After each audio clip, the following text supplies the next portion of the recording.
Si la série te plaît, n'hésite pas à mettre un pouce bleu et à t'abonner en fin de vidéo.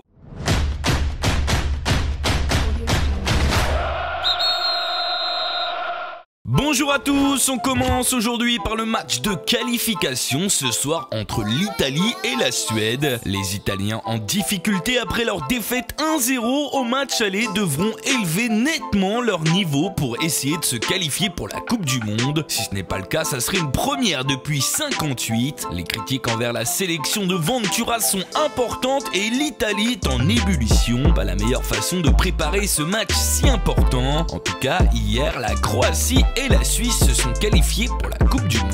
Encore une fois, aujourd'hui, le poste d'Emery à la tête du Paris Saint-Germain serait en péril, selon les informations de plusieurs médias, et l'entraîneur basque pourrait même ne pas terminer la saison. En effet, Antero Henrique aurait l'envie de se séparer du coach parisien à la trêve hivernale, trouvant qu'il n'a pas assez d'emprise sur le vestiaire. Reste à savoir qui pourrait le remplacer en pleine saison. Petit point mercato maintenant, et on commence à l'étranger et en Angleterre, où Newcastle cet hiver aimerait faire revenir Fernando Torres en Première Ligue. Après son passage à Liverpool et à Chelsea, l'Espagnol ne serait pas contre. Arsenal serait prêt à faire un chèque de 67 millions d'euros pour s'attacher les services de Nabil Fekir, mais le Barça, qui est venu le scouter lors du derby contre Saint-Etienne et qui a été impressionné par ses performances, serait aussi intéressé par le capitaine de Lyon. Pour finir, alors que le PSG pousse pour que Lucas quitte le club cet hiver, les Parisiens s'intéressent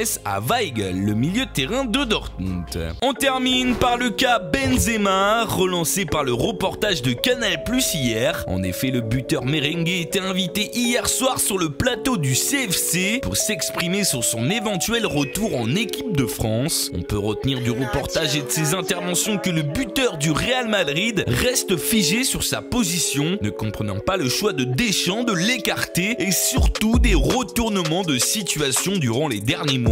Le Gret ayant promis à Benzema de tout faire pour qu'il revienne. Il pense aujourd'hui que tant que Deschamps sera sélectionneur, il ne sera pas en équipe de France. Je vous ai mis 2 commentaires, à vous de choisir si pour vous, il faut reprendre Benzema chez les Bleus. Voilà les frérots, l'épisode est terminé. Vous avez dans les commentaires aussi l'explication de mon absence vendredi. Veuillez m'excuser une nouvelle fois. Je l'avais averti sur les réseaux sociaux, donc n'hésitez pas à me suivre pour avoir des nouvelles quand vous n'avez pas des épisodes. Merci à vous en tout cas de votre soutien.